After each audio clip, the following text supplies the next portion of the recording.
శ్రీవల్లభ లీలా వైభవము. ప్రథమాధ్యాయం. ప్రార్థన. హే గణనాయక, సంకల్ప సిద్ధి కొరకు నీ పాదముల చెంత శిరస్సు నుంచి మ్రొక్కుచున్న నా మస్తిష్కమునందు సద్గురు లీలలను కీర్తించుటకు కావలసిన బుద్ధిశక్తిని ప్రసాదించు స్వామి. తండ్రి, మూలాధార క్షేత్ర నిలయుడవని నిన్ను కీర్తించి యోగులు నీ దివ్య శక్తిని ప్రాప్తింప చేసుకుని ఉన్నారు. విద్యలన్నింటికీ ఆద్యుడవు నీవే. జ్ఞానస్వరూప, నీ స్వరూపుడే అయిన జగద్గురు శ్రీ దత్తాత్రేయుని ప్రథమావతారుని లీలలను కీర్తించు భాగ్యమును కలిగించి నా జన్మ తరింపజేయుము. తద్వారా లోక కళ్యాణ కార్యము కావించుము. హే శూర్పకర్ణ, మా మొరలాలించి మమ్ము కృతార్థులను గావింప నీ చరణార విందములకు సహస్ర ప్రణామములు సమర్పించుచున్నాను.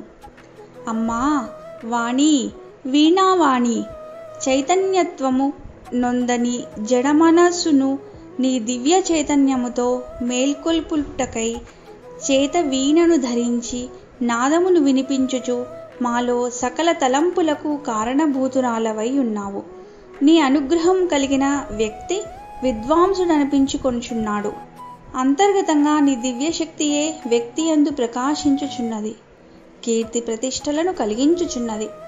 నీ ప్రభావ మెరుగుటకు నిన్ను ఉపాసించి ఎందరో కీర్తి ప్రతిష్టలను వర్జించి సమస్తము నీ కృపయని భావించి ముక్తిని కరతలామలక మునర్చుకొన్నారు. కోరిన వారికి కొంగు బంగారమైన ఓ జగన్మాత, శ్రీ దత్తావతారులలో ప్రథముడైన శ్రీపాద శ్రీవల్లభుల లీలామృత ధారల పట్టి గ్రంథస్థమరుచుటకు కావలసిన వాక్కును, శక్తి, యుక్తులను ప్రసాదించుము తల్లి. నీ పాదపద్మములకు వేవేల నమస్కారములు చేకునుమమ్మా. హే పాండురంగ, పండరీనాథ, హే నారాయణ, శేషశయన, నిన్ను నమ్మి శరణు పొందిన జీవులను ఉద్ధరించుటలో దక్షుడవు. హరి అను రెండక్షరములు హరించును పాతకములు అను నార్యోక్తి ఎన్నడూ వృధా పోలేదు. ఆశ్రితుని పాప ప్రక్షాళన మనరించి ఉత్తమ గతులు కల్పించుటకై నీవు కొన్నిసార్లు నిందలను మోసెదవు. నీ సృష్టిలోని సకల జీవుల యందు కరుణనే నిరంతరము ప్రసరించెదవు. వారి వారి కర్మానుసారము వారు గ్రహించగలుగుదురు. ఎన్ని బాధలైనా కష్టాలైనా సహించి నీ కృపకై నిలిచి ప్రార్థించు వారిని అపార ప్రేమతో ఆదుకొని రక్షించి అక్కున చేర్చుకొందువు. శ్రీహరి దత్తా, శరణు శరణు. నీ కరుణాపూరిత దృష్టిని మాపై ప్రసరింపజేసి కృతయుగాన దత్తుడవై జన్మించి ఈ కలియుగాన దత్తాత్రేయ ప్రథమావతారముగా శ్రీపాద శ్రీవల్లభులుగా అవతరించితివి. నీ బోధలు లీలలను భక్తులకందించు ఈ ప్రయత్నమును సఫలము చేయుటకై నీకు కైమోడ్చి వందన శతంబులర్పించుచున్నాను. శివశంకర, గౌరీదేవి ఆది దంపతులైన మీ పాదాబ్జములకు శతసహస్రాధిక వందనములు. మీ శక్తి సంపన్నత్వమును భువిపైన నిలిపి కొలిచే వారికి కోరికలనిచ్చు కల్పతరువులుగా ప్రసన్నులై అనేక క్షేత్రములందు మీ ప్రభావమును ప్రకటించుచున్నారు.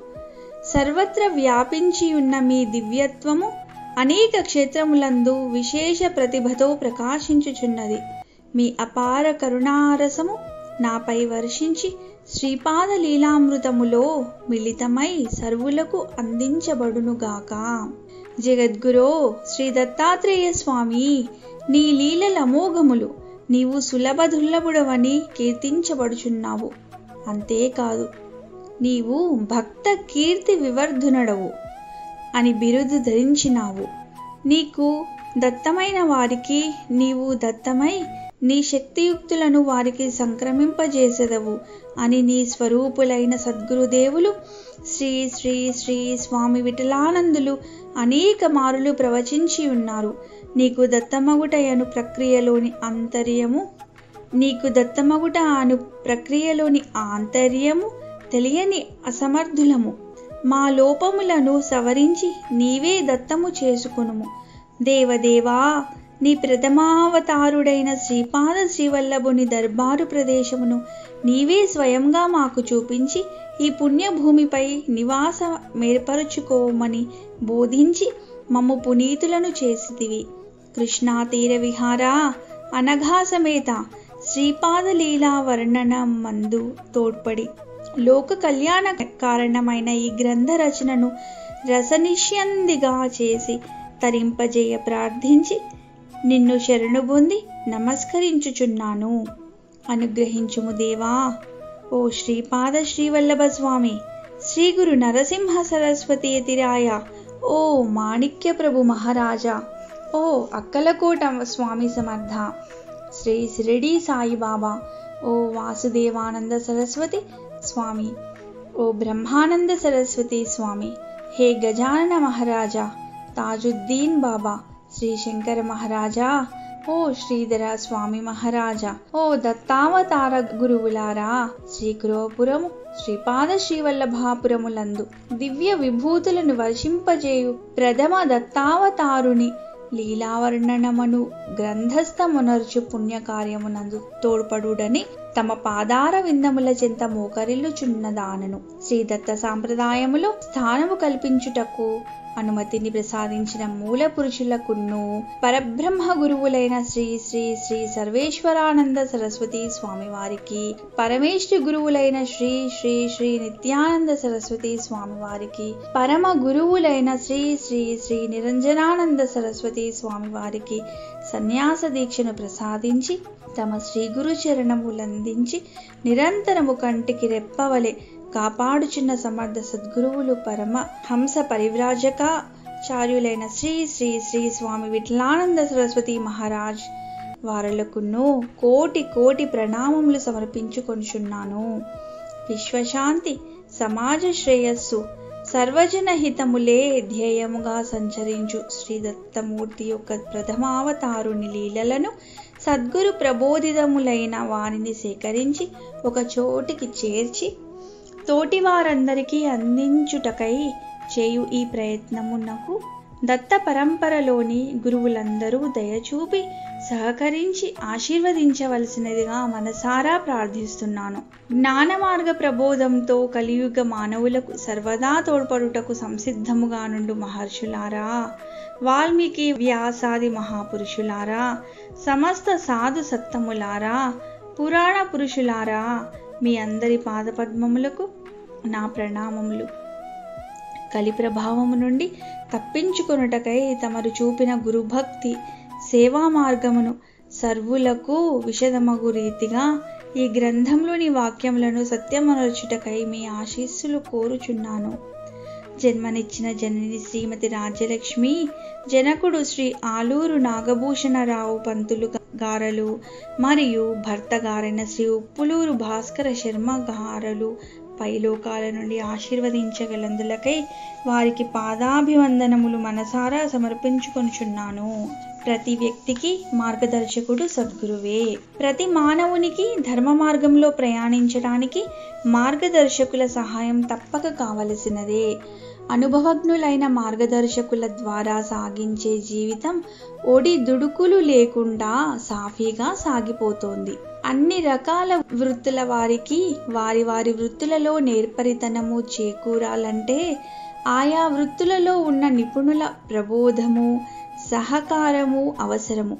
అలాగే ఉత్తమ సాధనలు సలిపి ఆధ్యాత్మిక జీవనము పొందాలనుకున్న వారికి కూడా తప్పనిసరిగా ఆ మార్గంలో నిపుణులైన ఉత్తమ గురువుల యొక్కయు సాధకుల యొక్కయు ప్రబోధములు మార్గదర్శనం చేయించే సమర్థుల సాంగత్యము అవసరమై ఉన్నది. శిష్యునికి అనుకూలమైన మార్గాన్ని నిర్దేశించి సద్గురువు అతనిని ఆత్మవిద్యలో నిష్ణాతునిగా చేస్తాడు. ధర్మ మార్గ ప్రవర్తకులందరూ గురువులే. అందులో సద్గురువు సమర్థుడని కీర్తించబడినాడు. సద్గురువు తనను ఆశ్రయించిన శిష్యుని సకల బాధ్యతలు వహించి ఉన్నతునిగా చేయుటయే లక్ష్యముగా స్వీకరించును. ఆ లక్ష్య సాధనలో గురువు ఎంత శ్రమకైనా ఓర్చుకుంటాడు. శిష్యులను ఎట్టి కఠిన పరీక్షలకైనా గురి చేస్తాడు. కఠినాతి కఠినమైన శిక్షలను విధిస్తారు. కానీ వారిపైన జాలి, కరుణ తప్ప ఇతర భావమేమీ ఉండదు. ఉదాహరణకు ఒక మేకును గోడకు కొట్టి అవసరానికి ఉపయోగించుకొనుట కొరకు దానిని సుత్తితో కొడుతుంటారు. అది ఏ కారణం చేతైనా వంగిపోతే తిరిగి దాని వంపును సరిచేసి దిగగొడతారు. అది ఎంత మొండికేసినా సుత్తితోనే సరిచేస్తూ ఉంటారు. ఎందుకంటే లక్ష్యం సాధించడానికే. అంతేకాని మేకుపై ఎలాంటి కోపం గాని ద్వేషం గాని ఉండదు. అలాగే సద్గురువు సుత్తి లాంటి వాడైతే శిష్యుడు మేకు వంటి వాడు. శిష్యుడు లక్ష్యాన్ని చేరునంత వరకు గురువు అతనిని వెంటాడి మరలా మరలా ప్రయత్నిస్తూ తన పనిని తాను చేస్తూ ఉంటాడు. గోడకు కొట్టిన మేకు అందరికీ ఎన్నో విధాల ఉపయోగపడుతుంది. అదేవిధంగా లక్ష్య సాధనలో పరిపూర్ణుడైన శిష్యుడు సమాజానికి, దేశానికి ఉపయోగపడాలన్నదే గురువు యొక్క ఆశయము. శిష్యుడు కూడా తనలాగే సర్వులను ధర్మ మార్గంలో నడిపేటందుకు సమర్థుడై ప్రఖ్యాతి పొందాలన్నదే యథార్థమైన గురువు లక్ష్యము. శ్రీక్షేత్ర శ్రీ కురువపుర పరిచయం. ధరణిపై జన్మించిన మానవులనందరినీ మోహచిత్తులను చేసి తన చేతి కీలుబొమ్మలుగా చేసుకుని ఆటలాడించే మాయను తరిమిగొట్టి తామెవరో తెలుసుకునేటట్లు చేయగలిగే ఆత్మదర్శనం గావించే సద్గురు సాంప్రదాయానికే దత్త సాంప్రదాయం అని పేరు గలదు. దీనికి మూలం శ్రీ దత్తాత్రేయ స్వామి. ఈ సాంప్రదాయ ప్రవర్తకులలో మహాత్ములు, ఘటనాఘటన సమర్థులైన గురువులు ఎందరో కలరు. వారిలో శ్రీపాద శ్రీవల్లభ స్వామివారు కలియుగంలో ఆ దత్తదేవుని ప్రథమ అవతారులు. ఆ స్వామి వారి యొక్క తపోభూమియే శ్రీక్షేత్ర కురువపురము. ఈ ప్రదేశము పురాణ కాలములో కశ్యప మహర్షి దంపతులు తపస్సునరించిన పుణ్యభూమి. మరియు కురువంశ మూల పురుషుడైన కురు మహారాజు ఇచ్చట తపస్సు చేసినట్లు పురాణములలో చెప్పబడినది. శ్రీపాద శ్రీవల్లభ స్వామి ఈ ప్రదేశమును తమ అనుష్ఠాన క్షేత్రంగా ఎన్నుకొన్నారు. వారి అద్భుత తపస్సు చేత ఈ క్షేత్రం యొక్క మహిమ మరింత విస్తారమై విశ్వవ్యాప్తమైనది. శ్రీ స్వామివారి యొక్క మహిమాన్విత లీలలు ఆనాటి నుండి ఈనాటి వరకు భక్తులకు దివ్యానుభూతులను కలిగించుచున్నవి. శ్రీపాద శ్రీవల్లభ స్వామివారు చేసిన తప ఫలితంగా ఎందరో సాధు మహాత్ములకు, సత్పురుషులకు ఈ క్షేత్రమందు దైవ దర్శనము, గురు దర్శనము లభించుచున్నది. ఎందరో ముముక్షువులై మోక్షార్హతను పొందినారు. 6 శతాబ్దాలు గడిచినా శ్రీపాదస్వామి ఈనాటికి నిత్య సత్య స్వరూపులని ఈ సంఘటనలు నిరూపిస్తున్నవి. నాటి నుంచి నేటి వరకు ఇచ్చటి శ్రీవారి పాదుకలు ఉత్తములైన బ్రాహ్మణ కుటుంబం వారిచే పూజించబడుచు భక్తుల మనోభీష్టములను తీర్చి అనుగ్రహిస్తున్నవి. శ్రీపాద శ్రీవల్లభాపురము ఆంధ్రప్రదేశ్లోని మహబూబ్ నగర్ జిల్లాలో మక్తల్ మండలంలో గల పసుపల గ్రామ శివారులోని పంచదేవ పహాడ్ గ్రామానికి చేరువలో కృష్ణానదీ తీరంలో భాస్కర బండ ప్రదేశంగా ప్రసిద్ధి చెందిన పుణ్యస్థలమే శ్రీపాద శ్రీవల్లభాపురము. ఇది పురాణ కాలములలో ప్రసిద్ధిగాంచిన పుణ్యభూమి అయి ఉన్నది. సప్త ఋషులలో ఒక్కరైన శ్రీ వశిష్ఠ మహామునియును, సృష్టికి ప్రతిసృష్టి చేసిన విశ్వామిత్ర మహర్షియును దక్షిణాదిలో ఒకే ప్రాంతంలో ఉండి తపపాచరించినది ఈ ప్రదేశంలోనే. వీరికి అనువుగా చుట్టుప్రక్కల గ్రామాలు ఏర్పడినవి. ఈ మహర్షుల ఆశ్రమ పశు సంతతి కొరకు ఏర్పరిచిన గ్రామమే పసుపల గ్రామము. మహర్షులు యజ్ఞ యాగాది క్రతువులు నిర్వహించిన ప్రదేశమే పంచదేవ పహాడ్ గ్రామం. అదే వారి దైవారాధన కేంద్రము. అదేవిధంగా దానికి సమీప గ్రామమైన గోపులాపురం గోపాలకుల గోసంతతిని సంరక్షించు ప్రదేశం. మహర్షుల శిష్యవర్గంలో లింగధారులైన వారు నివసించి పూజలు సల్పు స్థలము పంచలింగాలయని పేరు పొందిన గ్రామము. ఈ క్షేత్రానికి దిగువన పారేవుల అను గ్రామము కలదు. ఇది పండితుల భూమి. ఇచట ఆ కాలంలో వేద పాఠశాల, గురుకులం ఎంతో ప్రసిద్ధి చెందినవి. అనేక ప్రాంతాలకు చెందిన విద్యార్థులు ఇచ్చటకు వచ్చి వేద విద్యను అభ్యసించేవారు. ఇందువలన ఈ ప్రదేశము పురాణములలోని దివ్య పురుషుల చేత తపస్సు చేయబడినదియు వేదశాస్త్ర పురాణ బోధలు జ్ఞాన బోధలు చేసిన పావన స్థలముగా కూడా తెలియచున్నది. అంతేకాక ఈ స్థలము శ్రీపాద స్వామి వారు స్నానానుష్ఠానములు గావించుకొని భక్తుల సమస్యలు కష్టాల నివారణకు తగిన సూచనలు తెలిపిన దర్బారు ప్రదేశముగాను చరిత్రకెక్కినది. శ్రీ స్వామివారు ఈ చోట చిత్ర విచిత్రమైన లీలలెన్నింటినో అనుగ్రహించి ఉన్నారు. శ్రీపాద స్వామి నిత్యము సూర్య నమస్కారములు చేసిన పెద్ద శిలపైన ఆయన తన ఆకారమును కూడా అనుగ్రహించినారు. ఈ శిలను స్పృశించి శ్రీవారి చైతన్య ప్రభావమును ఇప్పటికీ అనుభవించి భక్తులు పరవశులగుచున్నారు. శ్రీ స్వామివారిని ఆ చోట ప్రార్థించి కోరిన వరములను పొందుచున్నారు. ఈ క్షేత్రము నుండి తేలికగా పుట్టిళ్లలో నది దాటి గురువపురమునకు చేరవచ్చును.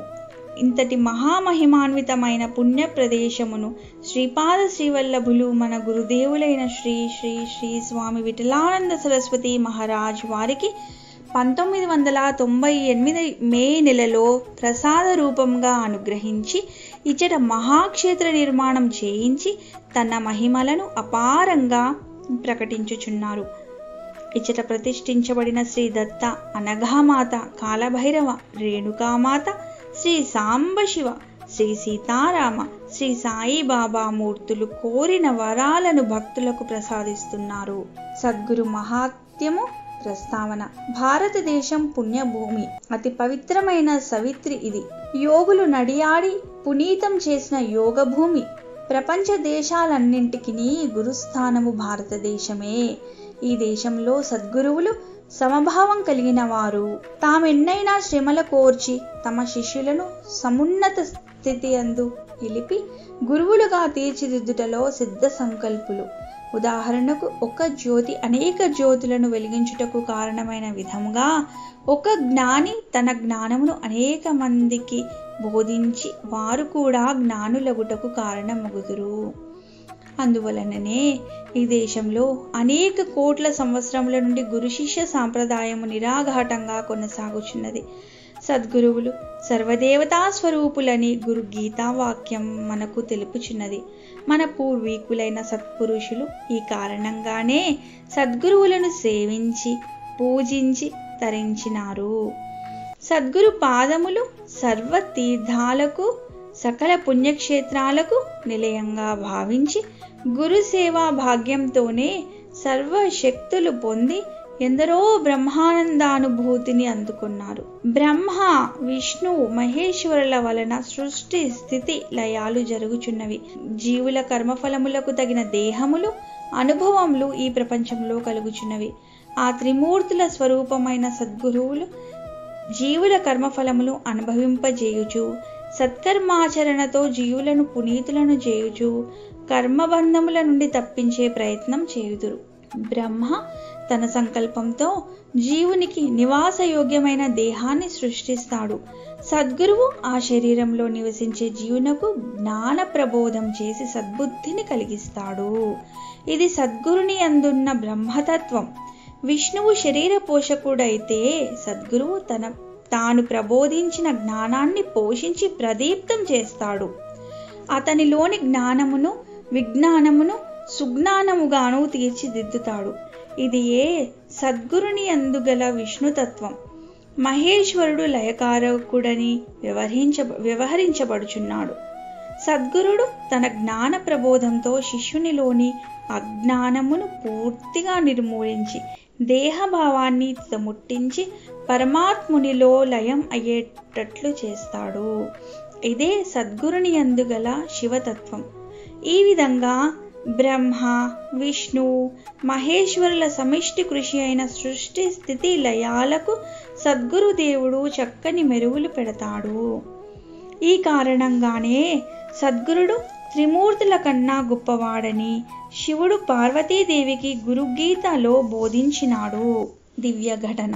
ఇప్పుడు మనం శ్రీ గురుదేవులు తెలిపిన కథామృతం పానం చేయుటకు సత్య దర్శన దృశ్యములను దర్శించుటకు సిద్ధమవుదాము. శ్రీపాద శ్రీవల్లభాపురం నిర్మాణం జరిగిన తర్వాత ధనుర్మాసోత్సవములు ప్రారంభించి నిత్యము నగర సంకీర్తనం చేస్తున్నాము. ఈ రోజు ఎంతో శుభదినం. వైకుంఠ ఏకాదశి పర్వదినం. శ్రీపాద శ్రీవల్లభాపురంలో భక్తులందరము తెల్లవారుజాముననే లేచి కాలకృత్యాలు తీర్చుకొని కృష్ణానదిలో స్నానాలు చేసినాము. ప్రతిరోజు చేయు విధముగా భజన తాళాలు తీసుకుని నామ సంకీర్తనతో అందరం నగర సంకీర్తన చేస్తూ 3 ప్రదక్షిణాలు పూర్తి చేసినాము. త్వరగా పైన శ్రీ దత్తాత్రేయ స్వామి వారిని ఉత్తర ద్వారమునకెదురుగా పీఠముపై వేంచేపు చేసి అలంకరించాము.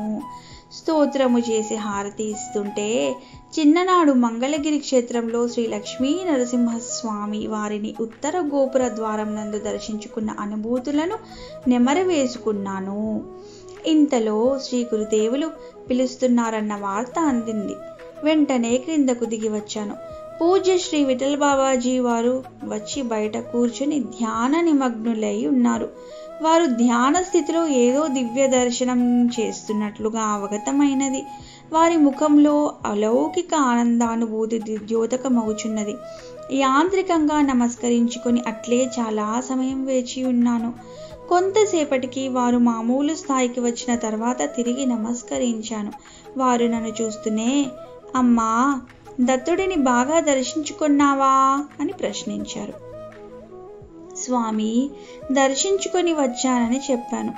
శ్రీ బాబా గారు ఇలా అన్నారు, మాకిక్కడనే ఒక అద్భుత దృశ్యం గోచరించినది. అప్పుడు నేను, బాబా గారు, నేను మీ స్థితిని గమనించాను. తమరికేదో విశేష దర్శనం కలిగిందని మీ ముఖ కవళికల ద్వారా తెలియబడుచున్నది. మీ సంతోషమును పారవశ్యమును చూచితిని. మా దర్శనము బాహ్య దర్శనము, తమరి దర్శనము అంతర్దర్శనము. మా సంతోషము లౌకికము, తమ ఆనందము అలౌకికము, అద్వితీయము. స్వామి, తమరు దర్శించిన విశేషములను వినే అర్హత మాకున్న ఎడల వివరించండి. విని ధన్యులమవుతాము అని ప్రార్థించాను. అప్పుడు శ్రీ బాబా గారు, అయితే అందరూ స్థిమితంగా కూర్చుని వినేటందుటకు సిద్ధమైతే చెప్తానన్నారు. అందరినీ వచ్చి కూర్చుండే ఏర్పాటు చేశాను. అప్పుడు శ్రీ బాబా గారు తమ అద్భుత దర్శన విశేషములను వర్ణించ సిద్ధమైనారు. ప్రథమాధ్యాయం సమాప్తః.